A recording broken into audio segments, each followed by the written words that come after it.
Hello everyone, स्वागत है आपका एक बार फिर से मेरे यूट्यूब चैनल पे। आज हम अपने जो प्रीवियस चैप्टर था हमने उसको कंटिन्यू करने वाले हैं।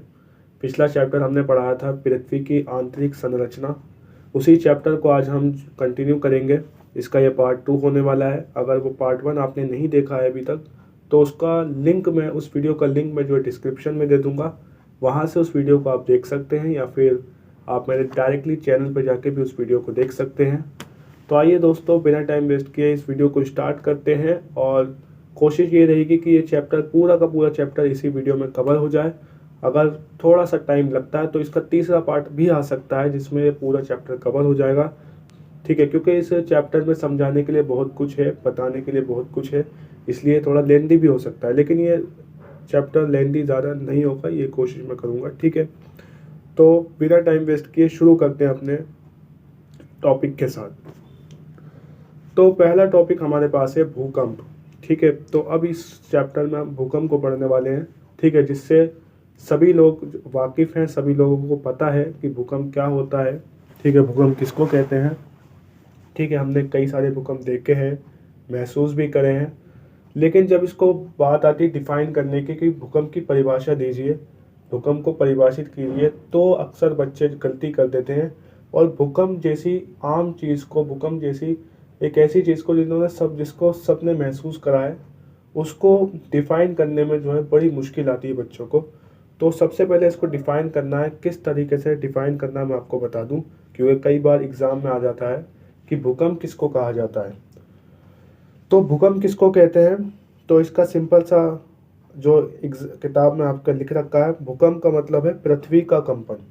भूकंप का मतलब क्या है, पृथ्वी का कंपन, यानी कि पृथ्वी के कांपने को ही हम क्या कहेंगे, भूकंप कहा जाता है। ठीक है, भू का मतलब अगर आप इसे वर्ड के हिसाब से भी अगर परिभाषित करना चाहो तो वर्ड के हिसाब से भी परिभाषित कर सकते हो। जैसे भूकंप में भू है एक हमारा। ठीक है, भू का मतलब क्या होता है, भूमि, और कंप का मतलब होता है कांपना, यानी भूमि का कांपना या फिर पृथ्वी का कांपना, इसी को बोला जाता है भूकंप। ठीक है, अब भूकंप की आपको डेफिनेशन मालूम हो गई। ठीक है, भूकंप किसको कहा जाता है ये आपको पता लग चुका है।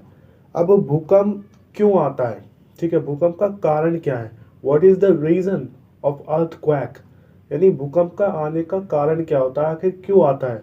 ठीक है, तो अब इसको समझते हैं। तो यहाँ पे लिखा हुआ है कि ये एक प्राकृतिक आपदा है।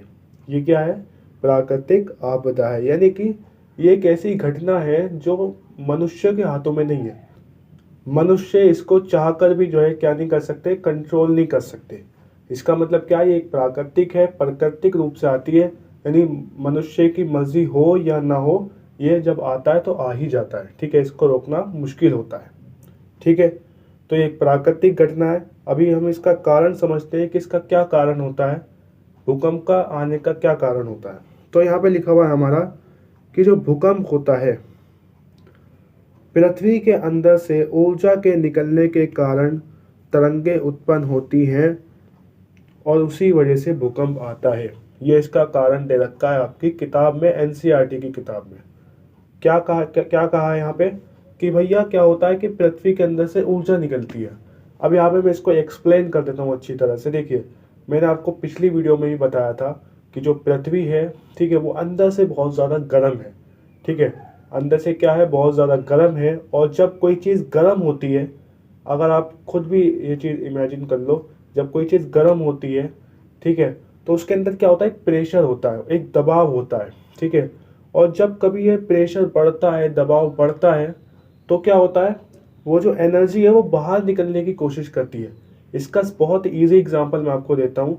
आपका जो रसोई होता है, किचन होता है, ठीक है, जब हम उसमें जब खाना बनाते हैं, ठीक है, तो जो कुकर होता है, ठीक है, कुकर में हमारा खाना बनता है। ठीक है, उसके अंदर क्या होता है, बहुत ज़्यादा गर्म होता है, हम उसे गर्म करते हैं कुकर को। ठीक है, तो उसके अंदर बहुत ज़्यादा हीट जो है पैदा हो जाती है।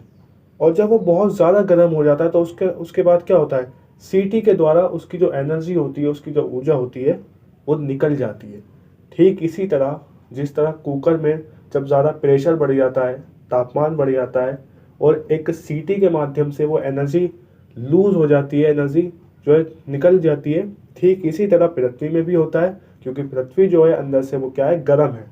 जब कुछ ज़्यादा ही गर्माहट, कुछ ज़्यादा ही तापमान पृथ्वी के अंदर हो जाता है तो फिर पृथ्वी के अंदर क्या होता है, एक दबाव, एक प्रेशर जो है बनने लगता है, और वो प्रेशर कहीं ना कहीं जो है एक तरीके से बाहर निकलने की कोशिश करता है। और जब वो बाहर निकलता है, ठीक है, फिर वो बाहर निकल के जो फिर जो है क्या करता है, वो एक तरीके से पृथ्वी के ऊपर, पृथ्वी से जो है टकराता है, और वो टकराने के बाद जो है पृथ्वी हिलती है, और इसी को बोला जाता है भूकंप। तो आप भूकंप का कारण समझ गए भाई। भूकंप का अगर एग्जाम में पूछ ले कि भूकंप का कारण बताओ, ठीक है, या भूकंप के बारे में आपको लिखना पड़ जाए बहुत ज़्यादा, तो आप इसको बता सकते हो कि भाई पृथ्वी जो है अंदर से गर्म होती है, ठीक है, जब कभी पृथ्वी के अंदर ऊर्जा का स्तर बढ़ता है, ठीक है, पृथ्वी के अंदर तापमान का स्तर बढ़ता है, तो वो जो ऊर्जा होती है वो निकलती है, और ऊर्जा के निकलने के कारण क्या होता है, भूकंप आता है। ठीक है, इतना सिंपल सा आंसर है इसका। ठीक है, भूकंप का कारण आपको समझ में आ गया। अब आगे कुछ और बातें समझते हैं। अच्छा, कुछ और पॉइंट्स जो इस किताब में, एनसीईआरटी किताब में आपके दे रखे हैं, बहुत इंपॉर्टेंट है, कई बार 1 नंबर में पूछे जाते हैं। लिखा है कि वे स्थान जहाँ से ऊर्जा निकलती है भूकंप का उद्गम केंद्र कहलाता है। अब देखिए, हमारे कुकर में क्या होता है, कुकर में तो एक ही कुकर होता है, इसलिए वो एनर्जी जो है एक ही जगह से निकल जाती है। लेकिन हमारी पृथ्वी में क्या है, पृथ्वी में क्या होता है कि अलग अलग जगह कहीं भी जो है प्रेशर बन सकता है। ठीक है, हो सकता है दबाव दक्षिण में आ जाए तो दक्षिण से ऊर्जा निकलेगी, हो सकता है दबाव जो है एक तरीके से उत्तर में पड़ रहा हो तो उत्तर से जो है ऊर्जा निकलेगी। यानी दबाव कहीं पे भी जो है पड़ सकता है, जहाँ पे दबाव पड़ता है वहीं से ऊर्जा निकलती है। अब जहाँ से ऊर्जा निकलती है, जिस स्थान से ऊर्जा निकलती है, उसको बोला जाता है उद्गम केंद्र। क्या बोला जाता है, उद्गम केंद्र। समझ में आ गई बात। जैसे मान लीजिए एग्जाम्पल के लिए जो है भारत है, ठीक है, भारत के नीचे से जो है एक तरीके से ऊर्जा निकली, तो जो भारत के नीचे से ऊर्जा निकली, ठीक है, उसी स्थान को हम क्या बोलेंगे, उद्गम केंद्र। ठीक है, आगे समझते हैं। अच्छा, इसको अवकेंद्र भी बोला जाता है, तो इसलिए कंफ्यूज होने की ज़रूरत नहीं है, उद्गम बोलो या अवकेंद्र बोलो, बात एक ही है, बहुत आसान। ठीक है, भूतल का वह बिंदु जो उद्गम केंद्र के समीपतम होता है उसको बोला जाता है अधिकेंद्र।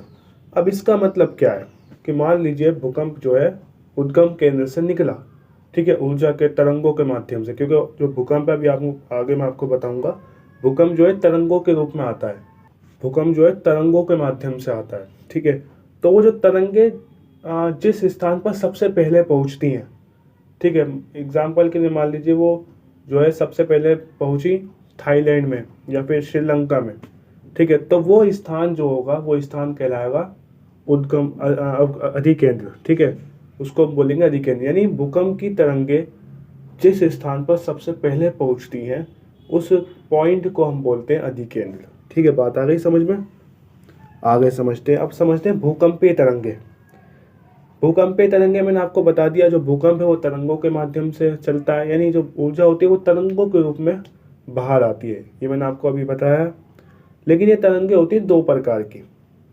ठीक है, कौन सी प्रकार की होती हैं, एक होती है हमारे पास भूगर्भिक तरंगे और एक होती है हमारे पास धरातलीय तरंगे। तो भूगर्भिक तरंगे कौन सी होती हैं और धरातलीय तरंगे कौन सी होती हैं, इनको समझते हैं जरिया। भूगर्भिक तरंगों के बारे में यहाँ पे लिखा रखा है कि उद्गम केंद्र से ऊर्जा के मुक्त होने के दौरान पैदा होती हैं। यानी ये ऐसी तरंगे होती हैं, ठीक है, जो उद्गम केंद्र से ऊर्जा निकली उसके दौरान ये पैदा होती हैं, और ये पृथ्वी के अंदरूनी भाग से होकर सभी दिशाओं में आगे बढ़ती है। ठीक है, क्लियर है बात। इनको बोला जाता है भूगर्भिक तरंगे। अब धरातलीय तरंगे किनको बोला जाता है, ये तो नॉर्मल तरंगे अभी हमने पढ़ी। धरातलीय तरंगे किनको बोला जाता है, देखिए, जो ये भूगर्भिक धरातलीय तरंगे जो होती है ना, ये जो तरंगे भूगर्भिक तरंगों से मिलकर बनती हैं। क्या कहा मैंने, धरातलीय तरंगे भूगर्भिक तरंगों से मिलकर बनती हैं। ठीक है, कैसे बनती हैं, होता ये है कि भाई भूगर्भिक तरंगे बनी, ठीक है, वो जो आती हैं भूगर्भिक तरंगों में से कुछ तरंगे क्या होता है कि वो जो है धरातलीय शेल जो होते हैं, क्योंकि पृथ्वी के नीचे शेल होते हैं, खनिज होते हैं, तो वो जो तरंगे होती हैं भूगर्भिक तरंगे वो धरातलीय शेलों से टकरा जाती हैं, और जिसके परिणाम स्वरूप इन दोनों में क्या होता है, एक तरीके से अन्योन्य क्रिया होती है, यानी आपस में एक रिएक्शन होता है, जिसकी वजह से एक नई तरंगों का उत्पन्न हो, नई तरंगों का निर्माण होता है, और उनको बोला जाता है धरातलीय तरंगे। इनको धरातलीय तरंगे इसलिए बोला जाता है क्योंकि भूगर्भिक तरंगे जो होती हैं वो जो एक तरीके से धरातलीय शेल जो होते हैं उनसे जो है अन्योन्य क्रिया होती है, इसी वजह से इन तरंगों को धरातलीय तरंगे बोला जाता है। क्लियर है बात? अब आगे और भी समझते हैं थोड़ा। ये जो भूगर्भिक तरंगे होती हैं ये भी दो तरह की होती है, एक होती है पी तरंगे, एक होती है एस तरंगे। कई बार एग्जाम में 3 नंबर में ये क्वेश्चन पूछा गया है, पी तरंगे और एस तरंगों के में अंतर बताइए। तो इसको एक बार ध्यान से समझ लेना कि पी तरंगे किसको बोला जाता है, एस तरंगे किसको बोला जाता है। पी तरंगे तीव्र गति से चलने वाली तरंगे हैं। पहला पॉइंट तो ये बन गया हमारा। क्या कहा? पी तरंगे तीव्र गति से, तेज गति से चलने वाली तरंगे हैं और धरातल पर सबसे पहले पहुंचती हैं, यानी धरातल पर सबसे पहले पहुंचती हैं, इसलिए इसको प्राथमिक तरंगे भी कहा जाता है। ठीक है, 3 बातें मैंने आपको बता दी इस पी तरंगों के बारे में कि ये जो तरंगे होती हैं तीव्र गति से चलती हैं, दूसरा धरातल पर सबसे पहले पहुंचती हैं, और तीसरा प्राथमिक तरंगे भी इनको बोला जाता है, यानी प्राइमरी। ठीक है, इतनी बात क्लियर है आपको? और इनके बारे में एक जो फैक्ट, जो आपको इम्पोर्टेंट फैक्ट है वो याद रखना है, वो ये है कि ये जो है गैस, तरल और ठोस तीनों प्रकार के पदार्थों से गुजर सकती है। ठीक है, अब एस तरंगों के बारे में समझते हैं। एस तरंगे जो हैं ये धरातल पर कुछ समय अंतराल के बाद पहुंचती हैं। पी तरंगे तो एकदम पहुंच जाती थी सबसे पहले, लेकिन जो एस तरंगे हैं वो धरातल पर कुछ समय बाद, यानी थोड़ा इन्हें टाइम लगता है धरातल पर पहुंचने में। ठीक है, तो ये जो है थोड़ा अंतराल के बाद पहुंचती हैं और इनको द्वितीयक तरंगे कहा जाता है। उनको बोला जाता है प्राथमिक, इनको बोला जाता है द्वितीयक। ठीक है, आइए आगे समझते हैं। अच्छा, एस तरंगे जो होती हैं ये केवल ठोस पदार्थों के माध्यम से चलती है, यानी ये सिर्फ ठोस पदार्थों में से ही गुजर सकती है। ठीक है, क्लियर है बात? अच्छा, अब ये जो तरंगे हैं इनमें से कौन सी विनाशकारी है? पी तरंगे ज़्यादा विनाशकारी होती हैं या एस तरंगे ज़्यादा विनाशकारी होती हैं? तो सिंपल सा आंसर है एस तरंगे जो होती हैं वो ज़्यादा विनाशकारी होती हैं। ठीक है, अगला टॉपिक भी समझ लेते हैं जल्दी से। अगला टॉपिक है छाया क्षेत्र। छाया क्षेत्र। अब ये छाया क्षेत्र क्या होता है? सिंपल सा समझो, छाया क्षेत्र उस क्षेत्र को बोला जाता है जहाँ पे भूकंपीय तरंगे नहीं जाती। क्या कहा मैंने? जहाँ पे भूकंपीय तरंगे नहीं जाती या जहाँ पे भूकंप नहीं आता उसको बोला जाता है छाया क्षेत्र। ठीक है, जैसे यहाँ पे पिक्चर आपको दिख रही है, 2 पिक्चर दिख रही होंगी आपको। यहाँ पे तरंगे भी दिख रही है जाती जाती, और एक ब्लैक एरिया आपको दिख रहा है, इसी को बोला जाता है छाया क्षेत्र, क्योंकि यहाँ पे तरंगे नहीं जा रही। ठीक है, तो जहाँ पे तरंगे ना जाए भूकंप की उनको बोला जाता है छाया क्षेत्र। ठीक है, क्लियर है बात?